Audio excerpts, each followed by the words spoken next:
I do have a bone to pick with Andy, and I'm going to be riding him real hard for the next few episodes. This dude, his behavior, he is showing up all the time, unannounced. Like, Andy shows up again, unannounced. Like, it's happened for the first 5 or 6 eps that I've watched with him. Well, they were high school flames, so like, yeah, he spent but a lot of time in the house. How about hi, I'm in the house. I was just driving by. Well, this is the era kind of before. Not everybody had a cell phone in '98.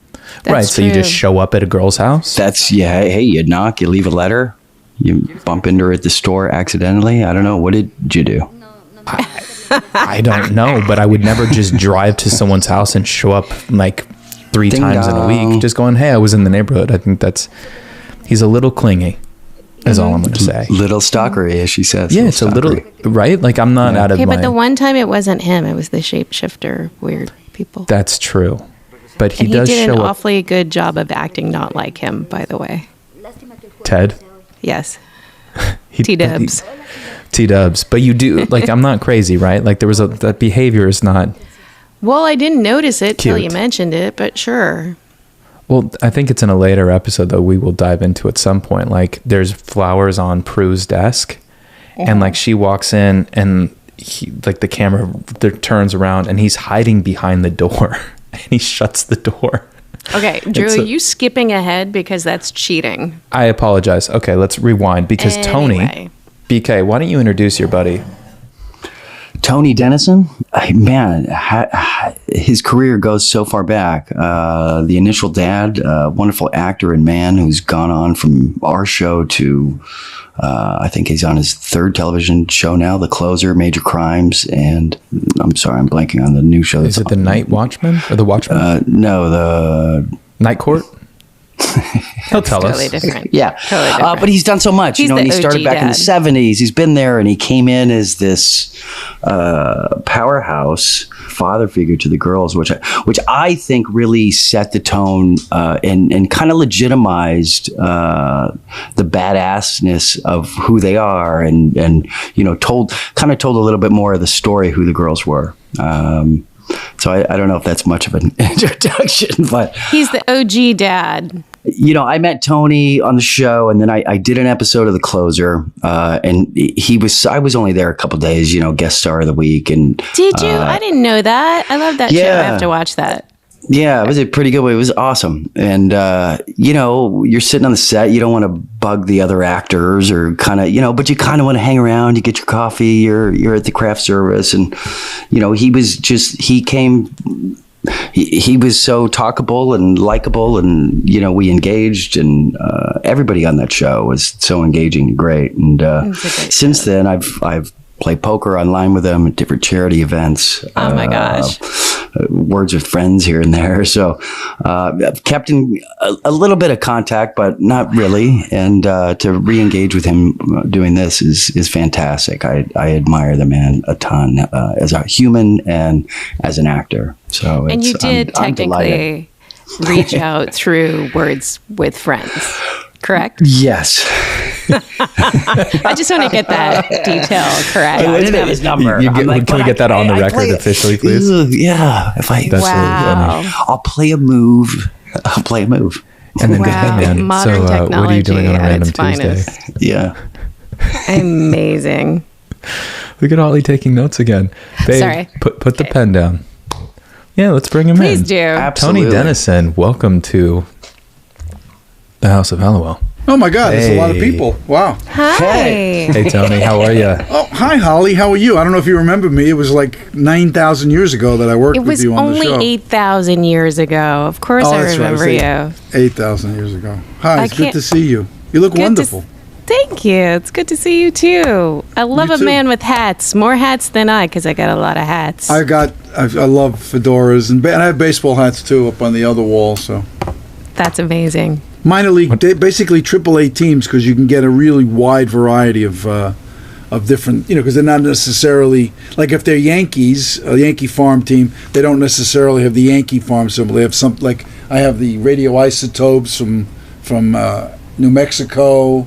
I have the Nashville Sounds. It's a guy swinging a guitar.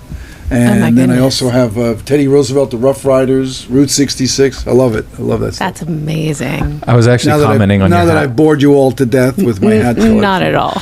No, I was leading with it. I actually said I went and when I saw you yesterday to drop off the mic, I was like, man, Tony has got a lot of hats. Like, I've never seen so many fedoras.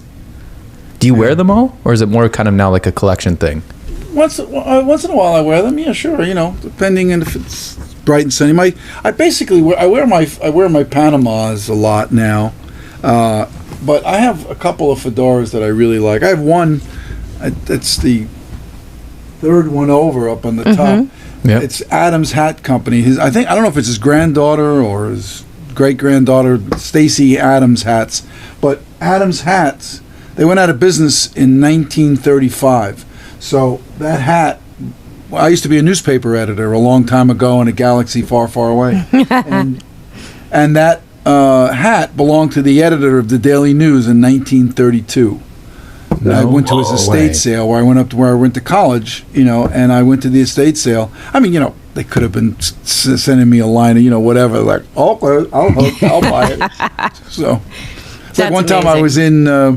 I was in England, and I was in Kent, where Charles Dickens, one of my heroes, my literary heroes, used to hang out in this place called the Bull's Whip Pub. So I'm sitting, and I'm like this, hip, slick, and cool New Yorker, right out of college, like can't sell me anything. And I'm in this booth, and there's these initials carved into the tables, which, believe it or not, the Europeans have that is, they want to do, carve initials everywhere. So there's these initials in this table, CD. They were the largest initials in the table. So I said to the guy, I said, whose initials? He goes, well, it's Charlie Dickens, mate. And I said, who? What? Charles Dickens said? He goes, oh, yeah. I was like, again, I was like, gone. They spotted you a mile away, and they know exactly what you wanted to hear. Okay, you smart aleck New Yorker.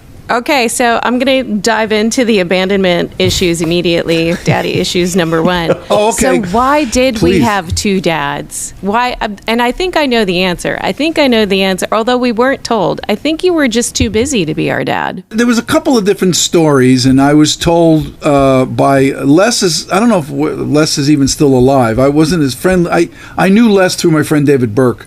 But he had said to me that at one point, he said they were concerned that you looked too young to be their dad. Oh my goodness. I mean, I was old enough to be your dad. I mean, I was 42 or something at the time when I did the show. So, or 44 or something. And I said, I'm old enough. And they said, yeah, but they said people were concerned, like when you went over to hug the girls, if you're going to hug them or kiss them, And, they were trying to make me feel better about it. But the guy that they hired, what's his name, Drew, he was a nice guy. I know him. I mean, he's a nice guy. And I mean, I was disappointed. Because I'd never done a science fiction thing before. Right. And I remember the one day I had to shake because I was being, zapped by something. God, and I thought, this is hilarious. Our really rocky beginnings. I know, but I was having so much fun. I mean, I really was. And it was and then when they did that, they put me in that special effect where I slid back in the room because you guys all zapped me. That shit was can I say that word? Yeah, you can. You're allowed. Beautiful. Yeah. That stuff was cool. That was cool. I had so much fun. No, that shit really was fucking cool. You can say that. It was cool. Because I'd not ever done a science fiction before that. I was gangsters or cops. That's all I basically played. Yeah. Okay, so I wanted to confirm that you didn't quit us. Which you clearly went on to better shows. I enjoyed working with you. I didn't know you at all. I had run into Shannon one time at a party. Somebody thought, hello, how are you? But Alyssa I knew a couple of times. I'd met her a few times. We had a lot of the same mutual friends, Kathy Moriarty, and especially Kathy Moriarty. So when I got to the show, I said, okay, fine. I was happy. I was happy to be there. Yeah. And I would have had just as much fun if I had wound up, reoccurring or being a regular forever. It was fun. Oh, I appreciate that. I love what I do. At the end of the day, I love what I do. It's like I was just watching Patton again the other night for the 400th time. And he says, when he's overlooking the battlefield, he goes, I love it. God help me, I love it so. And I do. I love what I do, and I love it so. God help me, I do. You know what? And you can tell it makes a difference when an actor loves what he does, and that's why you work so consistently, because and I loved working with that, with Aaron Spelling, because I met him through Michael Mann, and because Michael had given him his first break back on oh my God, what was the show that Bob Urich did in Vegas? I think it was called Vegas, and so Michael, so in a sense, Aaron was Michael's godfather. He was his rabbi.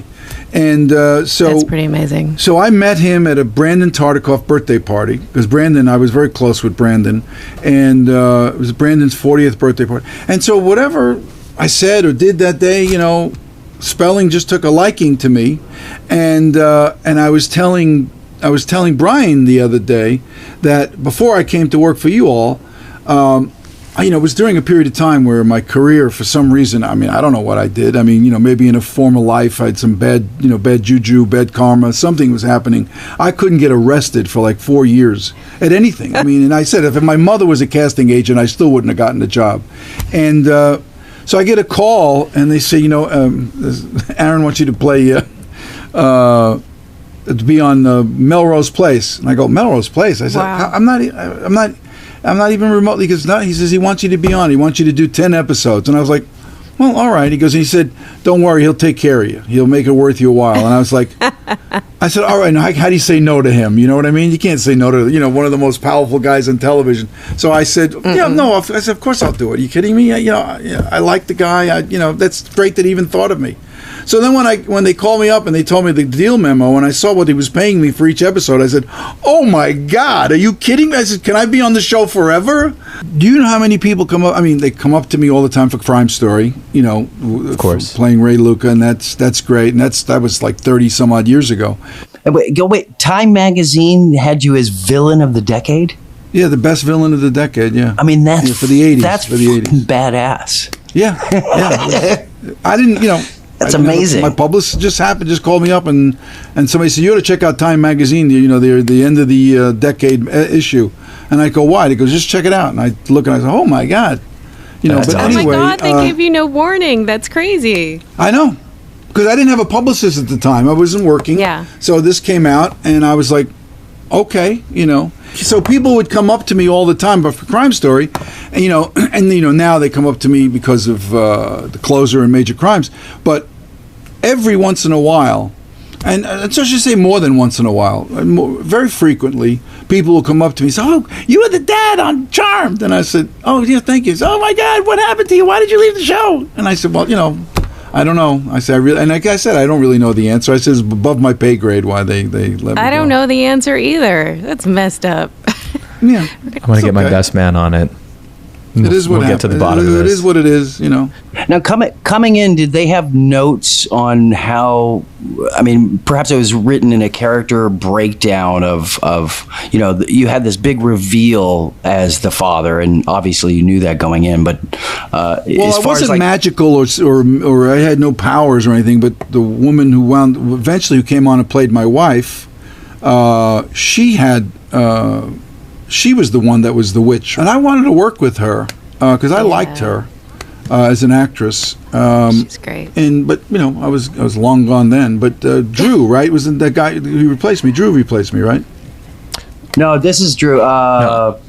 James. No, James replaced. Yeah. Yes. But anyway, the first year, I guess I was on in the first year or the second year. Whatever. You were on the third episode of the first season. Ever. Are you kidding me? You were established really early. So to that end, it's amazing that people still to this day and that speaks to the scope of the fandom and how much people really love this show and attach it to characters.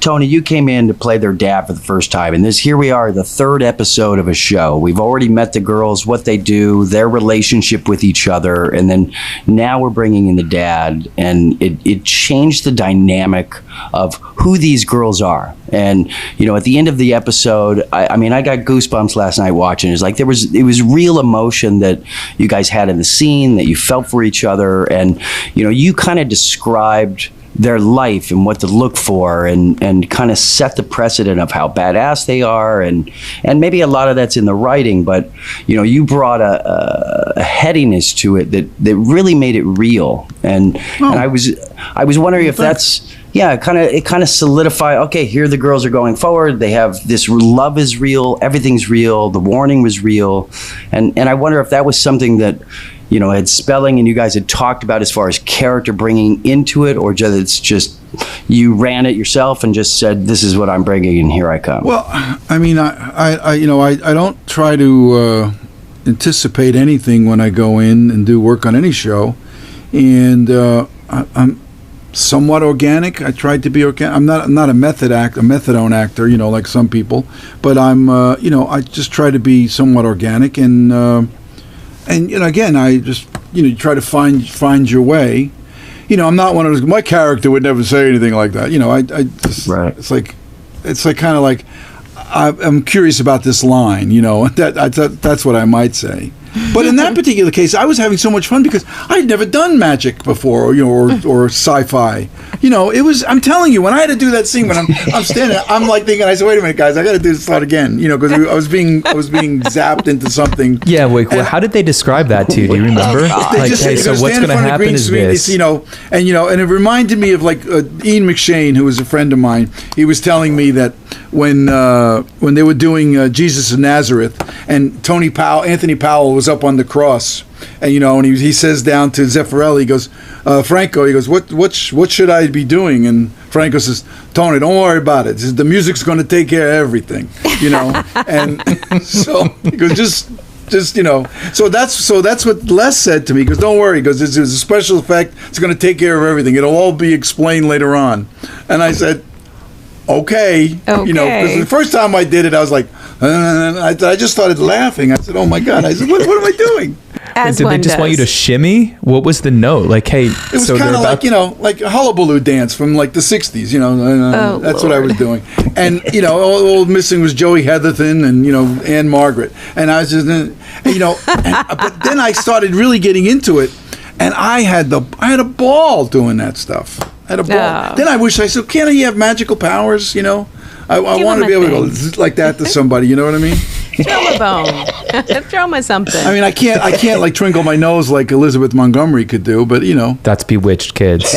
That is. I met her one time. Les was one of our producers in the first season, and he was an old-time producer. He smoked in his trailer. Oh, Les, yeah. Yeah, he would get us cheeseburgers from Islands at lunch. Like, he was a great guy to have in the beginning stages there, because it really did become like a family atmosphere.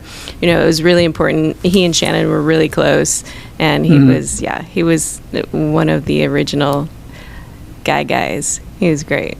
He worked for my friend David Burke on Wise Guy. David Burke, who was one of the writer producers on Crime Story, he and I we're still friends to this day. But when David went off to do Wise Guy, Les was one of the producers on Wise Guy. So that's where I had met, when I went in, when Ken Wall got hurt and I filled in on that show, I met Les then. And he was just leaving when I filled in that arc. And he went off to do some other stuff. And then, then not too long after that, I got the call about showing up on after I did the Melrose Places first. And then I wound up doing your show. But it was, it was nice. I was supposed to do a show with, what's her name? I can't think of her name now. But anyway, I was going to do the show for some sort of adventure kind of show for Aaron. And it just didn't work out. I guess the chemistry between me and the actress, Ashley, her first name was.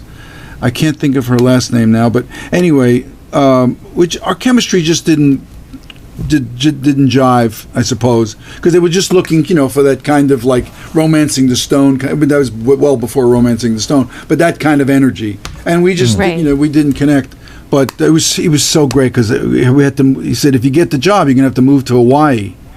And I my cat. Well, you saw my cats. This is. The other cats that I had then, they're all gone. They're all moved on. But and I said to Aaron, I said, I can't. I'm gonna get my. I said, they have quarantine. I said, I'll be arrested. I'll kill people. They can't take my cats and put them in quarantine. What, are you kidding me? That's amazing. So he says, He goes, don't worry about it, Tony. He goes, fly in my private jet. He goes, well, and I said, he 100% would do that. Yeah.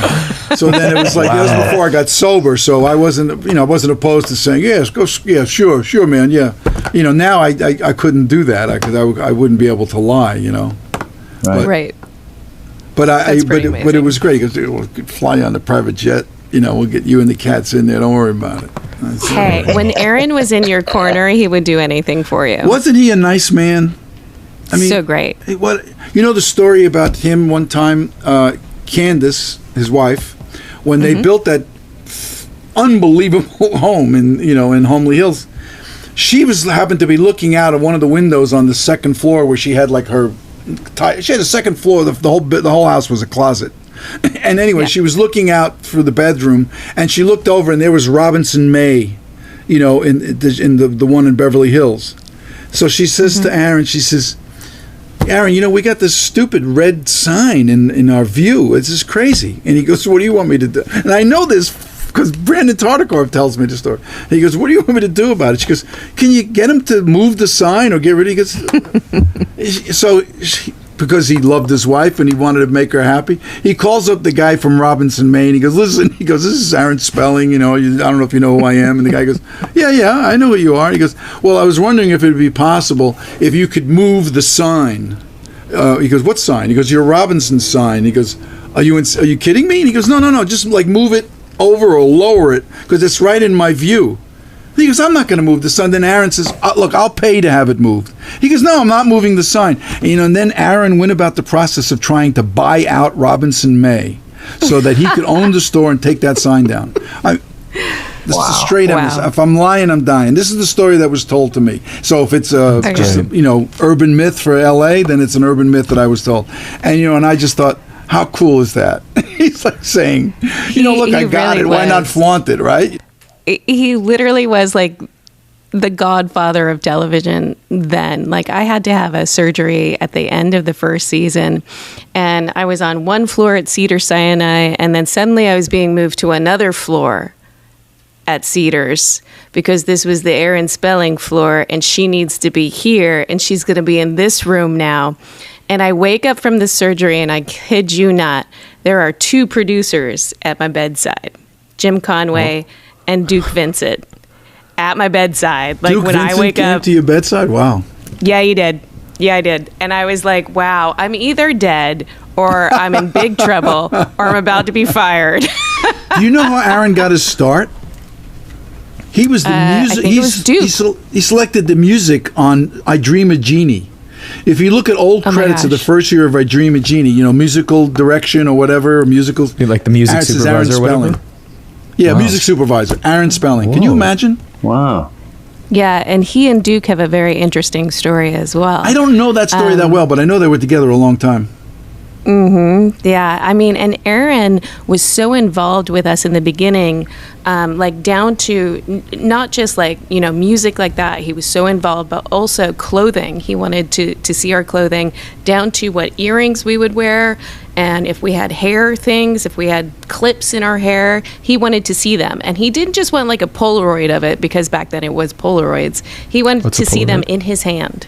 Like, he was that involved. I had heard he had every single job on the set, from craft service to, everything behind the scenes.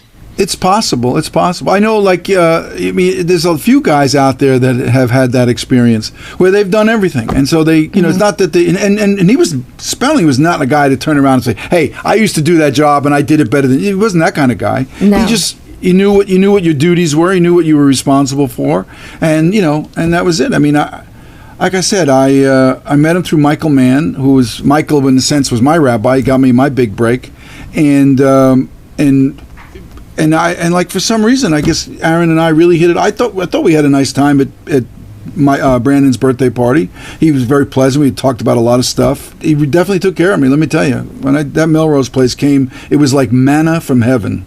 At the time. I mean, it really was. This has been a reoccurring theme that we've talked about on the show thus far, is how incredibly loyal Aaron was to all of us and to everyone that he had a relationship, and you're just kind of only corroborating that thought. And he was just so lovely and kind and hands-on and really championed you, like really cared about everything, and it showed with his shows, and it showed with how he treated people.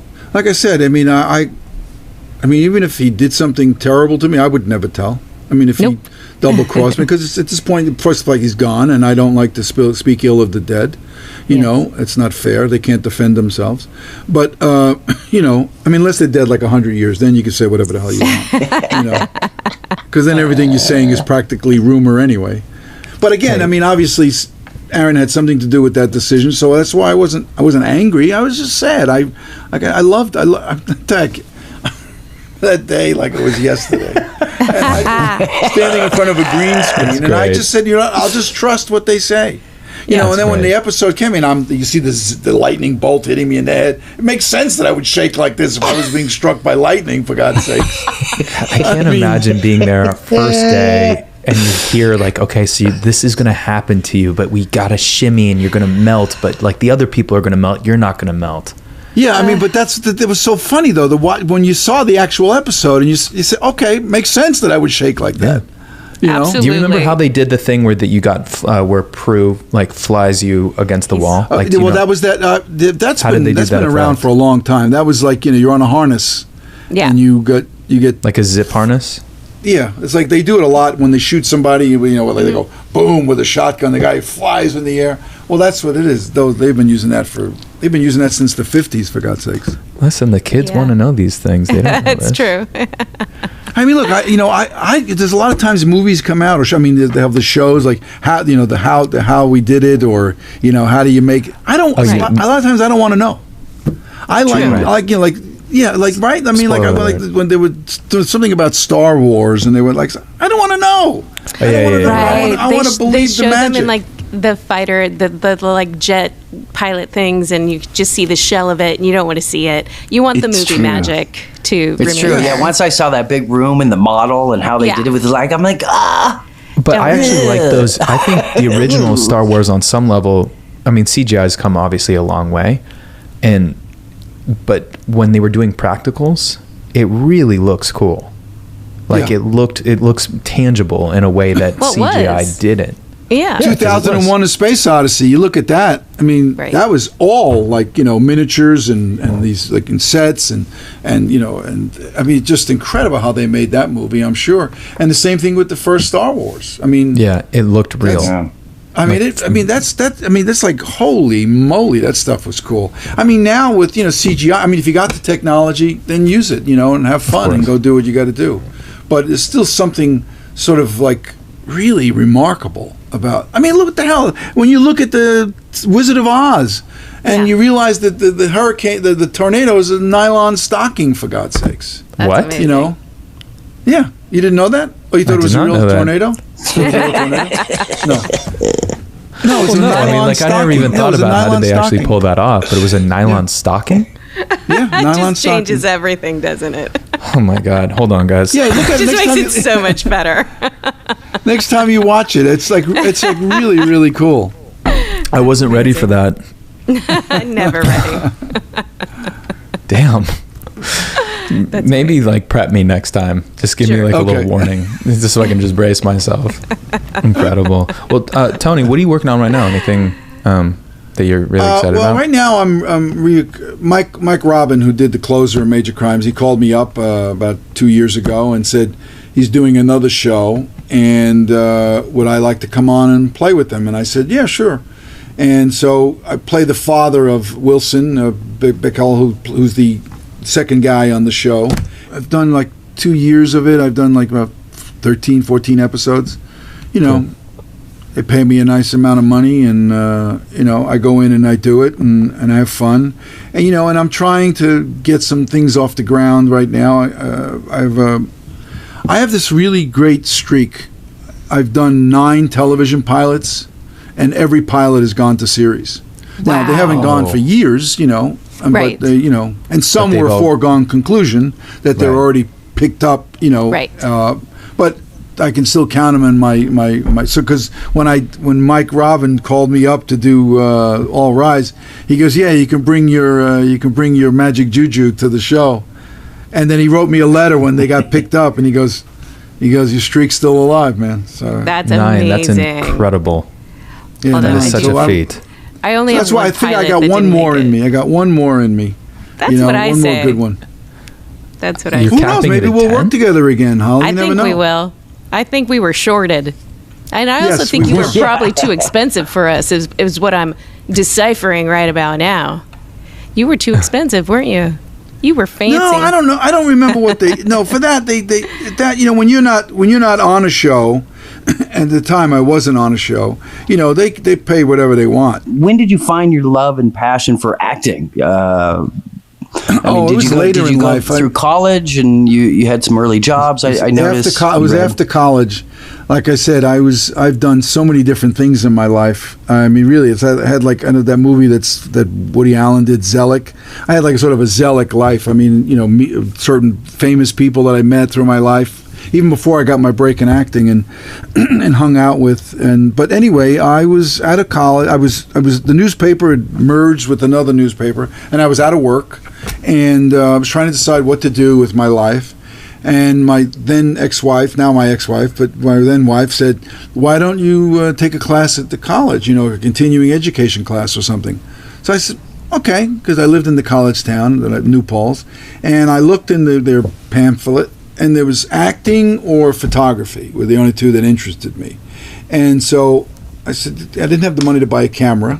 Really, I was on unemployment. So I said, okay, let me take this acting class, because I remember my mom, God rest her soul, she used to say, Anthony, she goes, you ought to be an actor. She goes, you're like the greatest storyteller that ever lived. Euphemism for I lied through my teeth, So I took the acting class. The teacher, his name was Fred Douglas DeMayo. I still remember the guy's name. And he said to me one day during the class, he goes, he says, you got something, and I thought, okay. And he asked me to do a scene night for the continuing education program. They were going to do like music recital, dance recital, a little quartet, and at the end of the evening was going to be a scene from a play. And the scene we were going to do, he played Biff, I played Happy from Death of a Salesman. And it's the first night that they're back, and they're in their room talking, and down in the kitchen, the father Willie Loman is going crazy. So anyway, we're going to do this scene. We rehearsed a 10-minute scene for like about 2 weeks, and but when we get to the night of doing, I was petrified. I mean, I even thought about calling in a bomb scare. I was so scared. How am I going to get out of this? I can't get out. What are you kidding? And so sure enough, I'm up on the stage, and then I have to go down. The first cue is a music cue, which is somebody's playing a flute up in the lighting booth, and it was like a really erratic little notes to represent, Willie Loman going off kilter.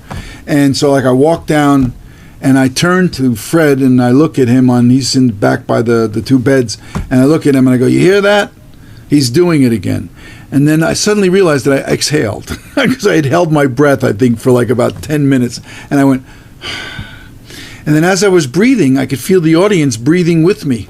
And then I sensed that they were waiting for me to talk again. And then I said right then and there on the stage, this is what I want to do for the rest of my life. And that was it. And then I just went about the business of trying to make that. I produced a play in New York, Indian Wants the Bronx. I went to New York, and Pacino was the last time it had been done, and it hadn't been done like 7 years or 8 years in New York. So I went down and I did that, and then I lived in New York for which is where I'm from originally, but I went down there and I did it for 2-3 years. I got sidetracked, with gambling and drugs and stuff, and then found my way back on my path again. And then I got the break on Crime Story, which came out of nowhere. Anyway. Thank you, Tony. Thank you. Thank you, Tony. It's good to Really see you. appreciate you, sir. In Sicilian, ci vediamo. Ci vediamo, so see you again another day. And in Yiddish, it's sei gesund. Sei gesund. Ciao. Ciao, bella. Ciao, bella. Ciao, bella. Grazie. Amazing. Tony, he's so good. Many dad regrets right now. Great energy. Really great energy. Holly's having all the feels, with all the emotions. Like she's like, man, I'm sorry. Do you want to talk about it? It's a reunion time. No, you have this is a safe space. Thank you. Just the three of us. He no one else. brings as a human. that's the question is at the end of episode 3, you know, you guys are watching the video of you as kids and, you know, that whole connection with him. I mean, that was almost the most emotion you guys had to start the show so far. Yeah. Yeah, for sure. Until, you know, Dale/Leo walks in. I really need to find out if it was Dale. Which, by the way, you'll see that, you know, Piper in the next episode clearly has her future planned out with the next guy. I truly think that maybe you were meant for Phoebe. I think the handyman That was the first start. Yeah, she found me. Yeah, I mean, finders keepers. Yeah. But saw you Phoebe first found Hans. Apparently not. Don't worry about Hans. No, because she even says, what is, that is the next episode. Okay.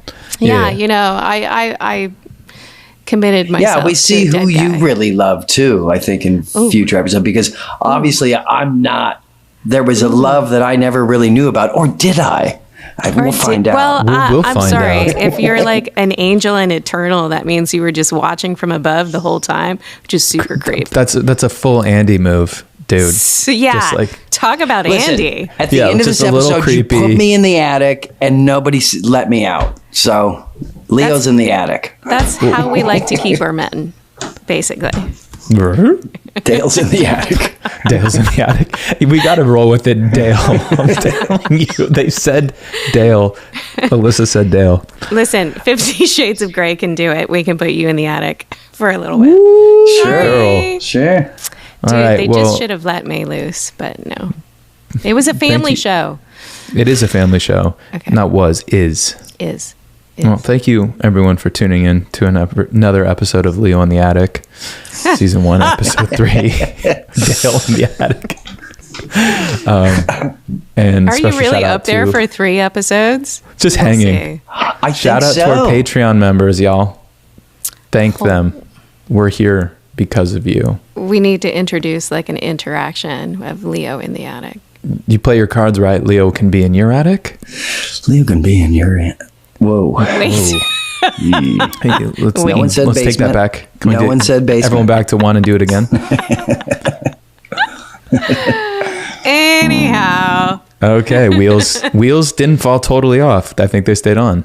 No, that was amazing. I'm so inspired by Tony. He's the greatest. I hope you all are too. He's you know, real proof that if you want to do something and you just love yourself and go after it. And if you're a good person, good things happen to you. And he's walking epitome of it. Yeah. Well, I want to thank everybody for stopping by today. Episode 3, Season 1. We had Tony Denison, who was just amazing. Thank you to all our Patreon fans. Stay tuned. Next episode is going to be fantastic. Another surprise guest. And we hope to see you there. Thanks, y'all. Really appreciate all the love and support. Don't forget to hit the subscribe button in your preferred podcast listening Genre. Please. Spotify, iHeart, all the things. Apple. Don't forget Apple. Tidal. Is Tidal a thing? I don't know. I just work here, dude. Okay. Grazie, prego. You're a yes woman. We know that not to be true. Anyway, Thank you all. everyone. Thank you. Blessed be. Blessed be.